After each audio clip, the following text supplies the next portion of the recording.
Annyi, hogy jegyző úr jelezte, hogy mivel nincs közvetlen érintettség valószínűleg Schleckmann úr, ezért szavaznunk kéne, hogy szót kaphasson.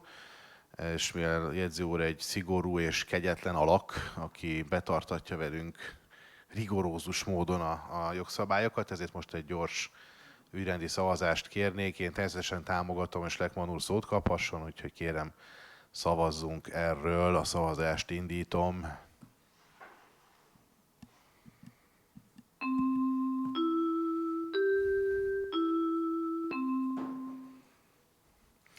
Húsz igennel elfogadva, és ha bár elmondtam, hogy jegyző úr egy szigorú, kegyetlen ember, de a jegyző úr nem az, úgyhogy mielőtt megadnám a szót, ezúton is kívánunk boldog születésnapot Bartók Tamás aljegyző úrnak, aki 40 éves a mai napon, úgyhogy erre tuti nem számított. Parancsoljon, Schleckmann úr, öné a szó. 2 perc vagy 3 perc, valami ilyesmi van, úgyhogy... Én is boldog születésnapot kívánok minden ma születettnek, és nagyon szépen köszönöm, hogy mindenki megszavazta, hogy kaphassak szót. Bomba Gábor előterjesztő kiegészít, nagyon sok mindent elmondott, egy kicsit kiegészíteném. Tehát 2014 óta ígérnek ide az Angol utca 55-61 telekre közösségi kertet, még Szabó Rebeka adott be annó előterjesztést, amit akkor meg is szavaztak, voltak lakossági konzultációk, workshopok, elkészültek a látványtervek, megvalósítási koncepció, minden megvolt, még a kiviteli terv is, de aztán sajnos ez lekerült a terítékről. Aztán változtak az idők, és 2022-ben Horváth Csaba már nem erre a telekre, hanem ott a hátsóra, ahol most a garázs sor van, oda szeretett volna egy kompromisszumos megoldásként közösségi kertet.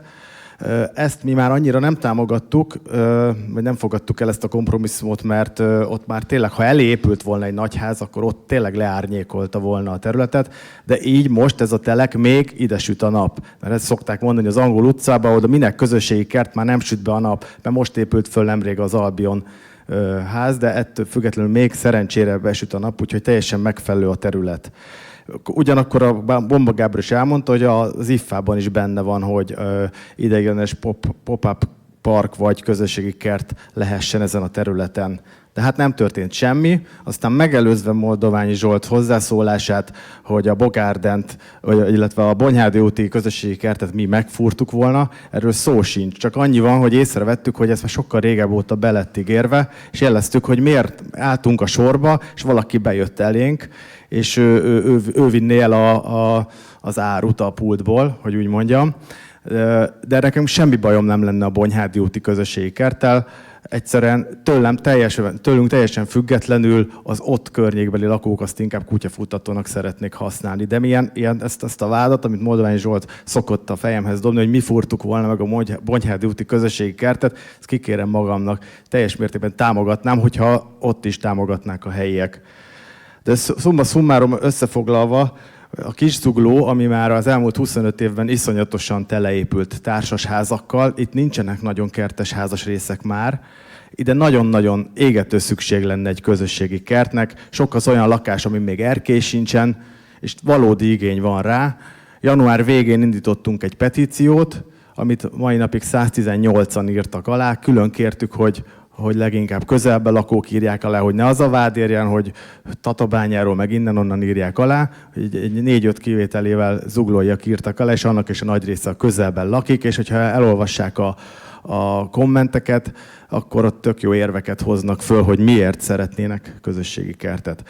Nem beszélve arról, hogy itt ez az Egressy térhez közeleső rész, a közbiztonság eléggé kezd mostanában lezülledni, és azon is segítene, hogyha egy ilyen elhagyatott üres önkormányzati telket ilyen közösségi célra lehetne használni. Rendbe tennék, lenne gazdája, lenne élet, minden szempontból az élhetőséget növelné, ezért kérem, hogy legalább ezt az igényfelmérést támogassák a kedves képviselők. Köszönöm szépen. Köszönöm szépen. Igen, ahogy említettek,